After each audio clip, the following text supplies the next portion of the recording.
بسم الله الرحمن الرحيم. الحمد لله الذي أنزل على عبده الكتاب ولم يجعل له عوجا قيما لينذر بأسا شديدا من لدنه ويبشر المؤمنين الذين يعملون الصالحات أن لهم أجرا حسنا ماكثين فيه أبدا وينذر الذين قالوا اتخذ الله ولدا ما لهم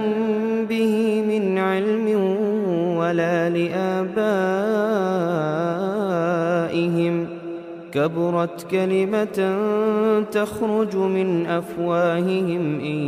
يقولون إلا كذبا فلعلك باخع نفسك على آثارهم إن لم يؤمنوا بهذا الحديث أسفا إنا جعلنا ما على الأرض زينة لها لنبلوهم أيهم أحسن عملا وإنا لجاعلون ما عليها صعيدا جرزا أم حسبت أن أصحاب الكهف والرقيم كانوا من آياتنا عجبا إذ أوى الفتية إلى الكهف فقالوا ربنا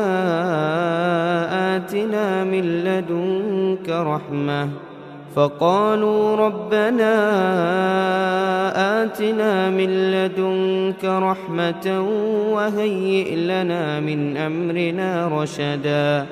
فضربنا على آذانهم في الكهف سنين عددا ثم بعثناهم لنعلم أي الحزبين أحصى لما لبثوا أمدا نحن نقص عليك نبأهم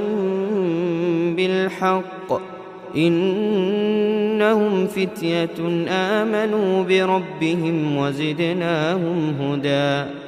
وربطنا على قلوبهم إذ قاموا فقالوا ربنا رب السماوات والأرض لن ندعو من دونه إلها لقد قلنا إذا شططا هؤلاء قومنا اتخذوا من دونه آلهة لولا يأتون عليهم بسلطان بين فمن أظلم ممن افترى على الله كذبا وإذ اعتزلتموهم وما يعبدون إلا الله فأووا إلى الكهف ينشر لكم ربكم من رحمته ويهيئ لكم من أمركم مرفقا وترى الشمس إذا طلعت تزاور عن كهفهم ذات اليمين وإذا غربت تقرضهم ذات الشمال وهم في فجوة منه ذلك من آيات الله من يهد الله فهو المهتد ومن يضلل فلن تجد له وليا مرشدا وتحسبهم أيقاظا وهم رقود ونقلبهم ذات اليمين وذات الشمال وكلبهم باسط ذراعيه بالوصيد لو اطلعت عليهم لوليت منهم فرارا ولملئت منهم رعبا وكذلك بعثناهم ليتساءلوا بينهم قال قائل منهم كم لبثتم قالوا لبثنا يوما أو بعض يوم قالوا ربكم أعلم بما لبثتم فابعثوا أحدكم بورقكم هذه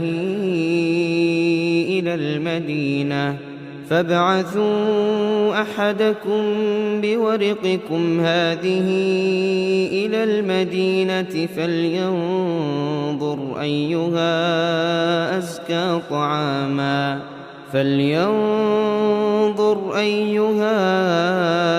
أزكى طعاما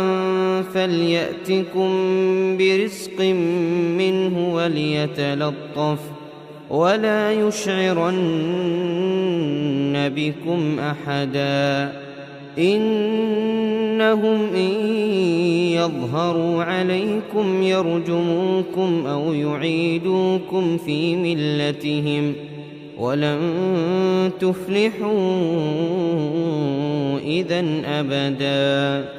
وكذلك أعثرنا عليهم ليعلموا أن وعد الله حق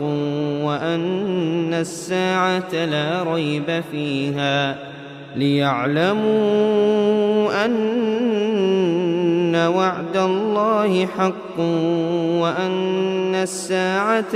ريب فيها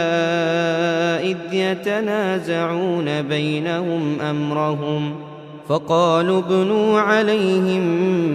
بنيانا ربهم أعلم بهم قال الذين غلبوا على أمرهم لنتخذن عليهم مسجدا سيقولون ثلاثة رابعهم كلبهم ويقولون خمسة سادسهم كلبهم رجما بالغيب ويقولون سبعة وثامنهم كلبهم قل ربي أعلم بعدتهم ما يعلمهم إلا قليل فلا تمار فيهم إلا مراء ظاهرا ولا تستفت فيهم منهم أحدا ولا تقولن لشيء إني فاعل ذلك غدا إلا أن يشاء الله واذكر ربك إذا نسيت وقل عسى أن يهديني ربي لأقرب من هذا رشدا ولبثوا في كهفهم 300 سنين وازدادوا 9 قل الله أعلم بما لبثوا له غيب السماوات والأرض أبصر به وأسمع ما لهم من دونه من ولي ولا يشرك في حكمه أحدا واتل ما أوحي إليك من كتاب ربك لا مبدل لكلماته ولن تجد من دونه ملتحدا واصبر نفسك مع الذين يدعون ربهم بالغداة والعشي يريدون وجهه ولا تعد عيناك عنهم تريد زينة الحياة الدنيا ولا تطع من أغفلنا قلبه عن ذكرنا واتبع هواه وكان أمره فرطا وقل الحق من ربكم فمن شاء فليؤمن ومن شاء فليكفر إنا أعتدنا للظالمين نارا أحاط بهم سرادقها وإن يستغيثوا يغاثوا بماء كالمهل يشوي الوجوه بئس الشراب وساءت مرتفقا إن الذين آمنوا وعملوا الصالحات إنا لا نضيع أجر من أحسن عملا أولئك لهم جنات عدن تجري من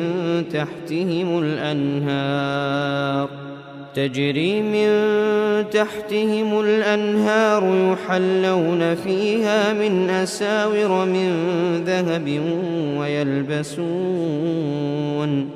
ويلبسون ثيابا خضرا من سندس واستبرق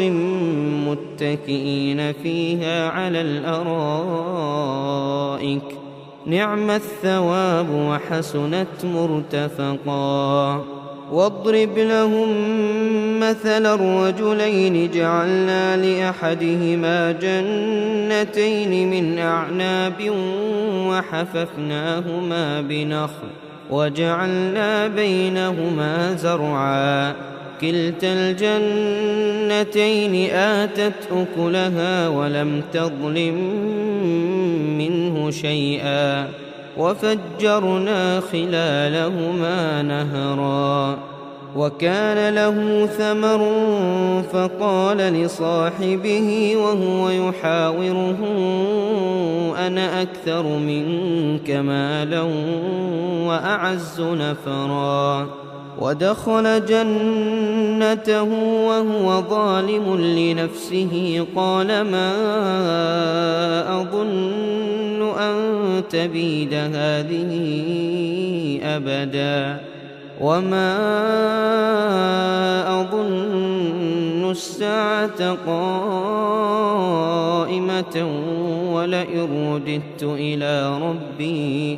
ولئن رددت إلى ربي لأجدن خيرا منها منقلبا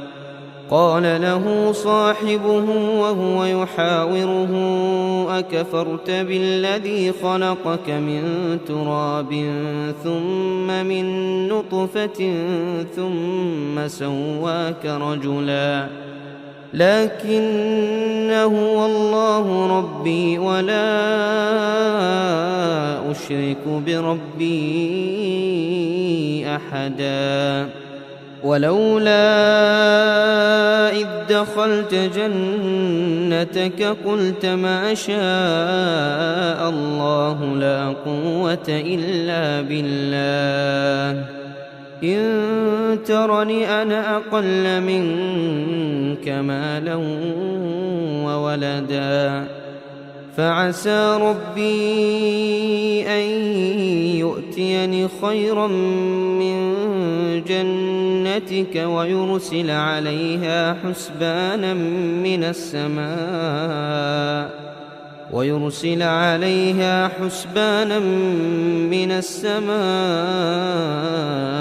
فتصبح صعيدا زلقا أو يصبح ماؤها غورا فلن تستطيع له طلبا وأحيط بثمره فأصبح يقلب كفيه على ما أنفق فيها وهي خاوية على عروشها ويقول يا ليتني لم أشرك بربي أحدا ولم تكن له فئة ينصرونه من دون الله وما كان منتصرا هنالك الولاية لله الحق هو خير ثوابا وخير عقبا واضرب لهم مثل الحياة الدنيا كماء إن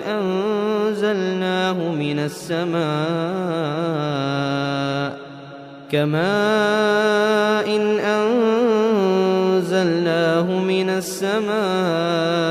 فاختلط به نبات الأرض فأصبح هشيما تذروه الرياح وكان الله على كل شيء مقتدرا.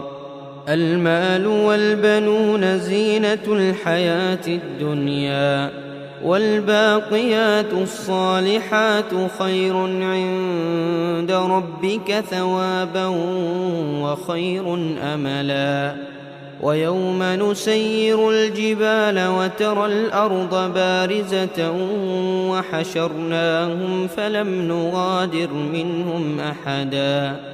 وعرضوا على ربك صفا لقد جئتمونا كما خلقناكم أول مرة بل زعمتم أن لن نجعل لكم موعدا. ووضع الكتاب فترى المجرمين مشفقين مما فيه ويقولون يا ويلتنا ما لهذا الكتاب لا يغادر صغيرة ولا كبيرة إلا أحصاها ووجدوا ما عملوا حاضرا ولا يظلم ربك أحدا. وإذ قلنا للملائكة اسجدوا لآدم فسجدوا إلا إبليس كان من الجن ففسق عن أمر ربه أفتتخذونه وذريته أولياء من دوني وهم لكم عدو بئس للظالمين بدلا. ما أشهدتهم خلق السماوات والأرض ولا خلق أنفسهم وما كنت متخذ المضلين عضدا. ويوم يقول نادوا شركائي الذين زعمتم فدعوهم فلم يستجيبوا لهم وجعلنا بينهم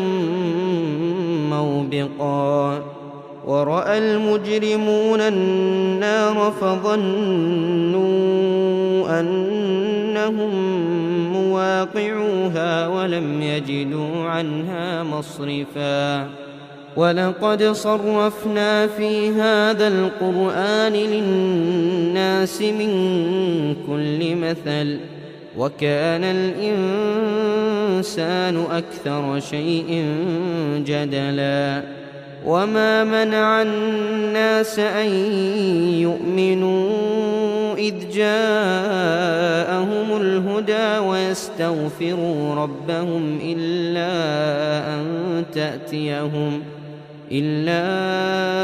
أن تأتيهم سنة الأولين أو يأتيهم العذاب قبلا. وما نرسل المرسلين إلا مبشرين ومنذرين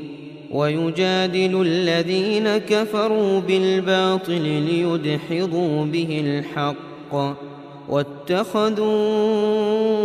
آياتي وما أنذروا هزوا. ومن أظلم ممن ذكر بآيات ربه فأعرض عنها ونسي ما قدمت يداه إنا جعلنا على قلوبهم أكنة أن يفقهوه وفي آذانهم وقرا وإن تدعهم إلى الهدى فلن يهتدوا إذن أبدا. وربك الغفور ذو الرحمة لو يؤاخذهم بما كسبوا لعجل لهم العذاب بل لهم موعد لن يجدوا من دونه موئلا.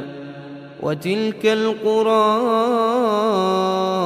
أهلكناهم لما ظلموا وجعلنا لمهلكهم موعدا وإذ قال موسى لفتاه لا أبرح حتى أبلغ مجمع البحرين أو أمضي حقبا فلما بلغا مجمع بينهما نسيا حوتهما فاتخذ سبيله في البحر سربا فلما جاوزا قال لفتاه آتنا غداءنا لقد لقينا من سفرنا هذا نصبا قال أرأيت إذ أوينا إلى الصخرة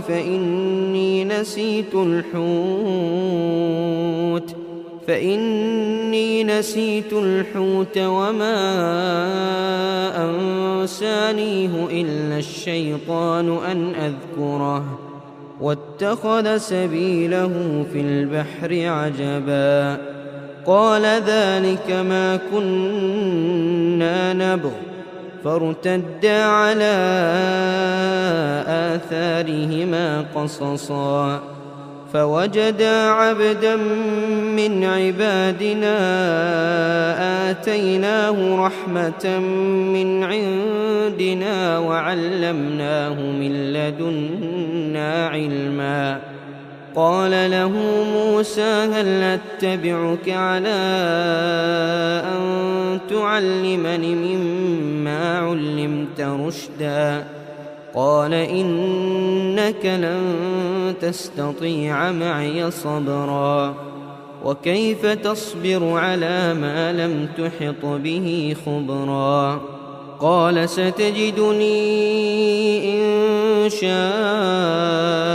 الله صابرا ولا أعصي لك أمرا قال فإن اتبعتني فلا تسألني عن شيء حتى أحدث لك منه ذكرا فانطلقا حتى إذا ركبا في السفينة خرقها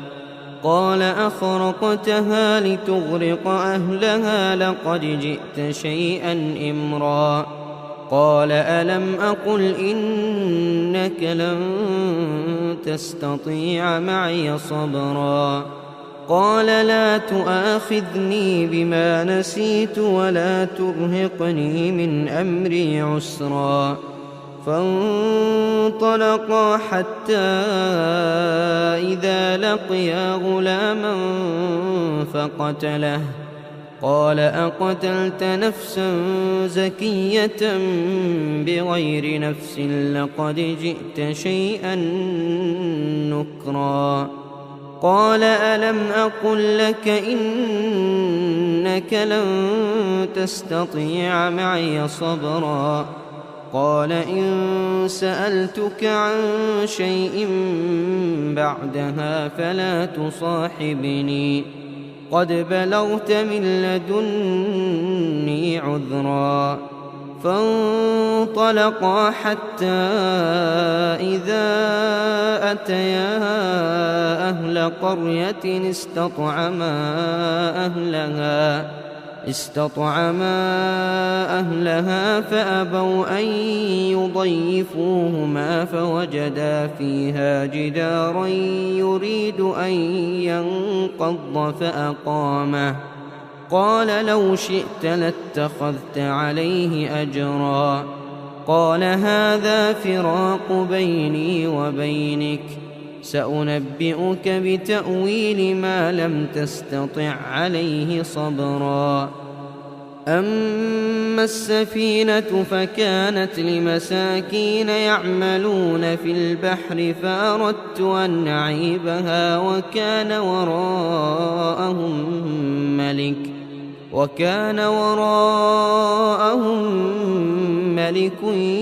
يأخذ كل سفينة غصبا وأما الغلام فكان أبواه مؤمنين فخشينا أن يرهقهما طغيانا وكفرا فأردنا أن يبدلهما ربهما خيرا منه زكاة وأقرب رحما. وأما الجدار فكان لغلامين يتيمين في المدينة وكان تحته كنز لهما وكان أبوهما صالحا فأراد ربك أن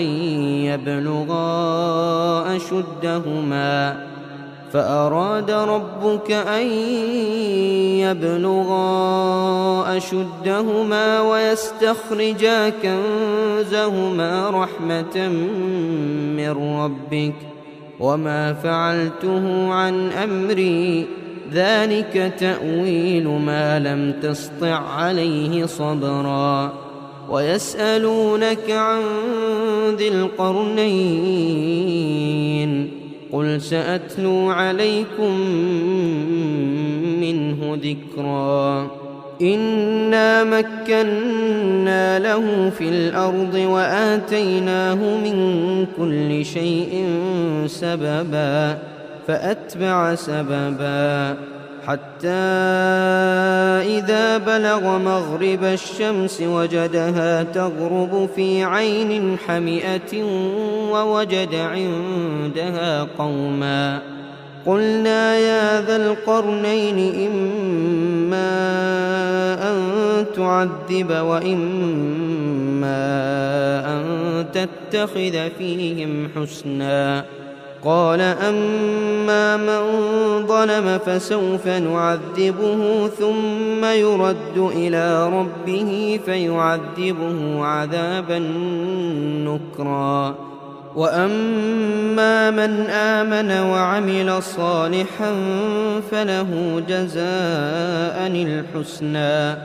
وسنقول له من أمرنا يسرا. ثم أتبع سببا حتى إذا بلغ مطلع الشمس وجدها تطلع على قوم لم نجعل لهم من دونها سترا. كذلك وقد أحطنا بما لديه خبرا. ثم أتبع سببا حتى إذا بلغ بين السدين وجد من دونهما قوما لا يكادون يفقهون قولا. قالوا يا ذا القرنين إن يأجوج ومأجوج مفسدون في الأرض فهل نجعل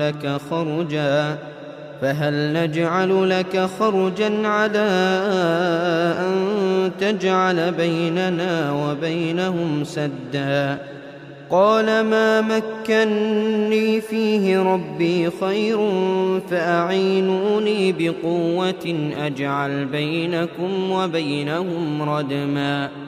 آتوني زبر الحديد حتى إذا ساوى بين الصدفين قال انفخوا حتى إذا جعله نارا قال آتوني أفرغ عليه قطرا. فما استطاعوا أن يظهروه وما استطاعوا له نقبا. قال هذا رحمة من ربي فإذا جاء وعد ربي جعله دكاء وكان وعد ربي حقا. وتركنا بعضهم يومئذ يموج في بعض ونفخ في الصور فجمعناهم جمعا. وعرضنا جهنم يومئذ للكافرين عرضا. الذين كانت أعينهم في غطاء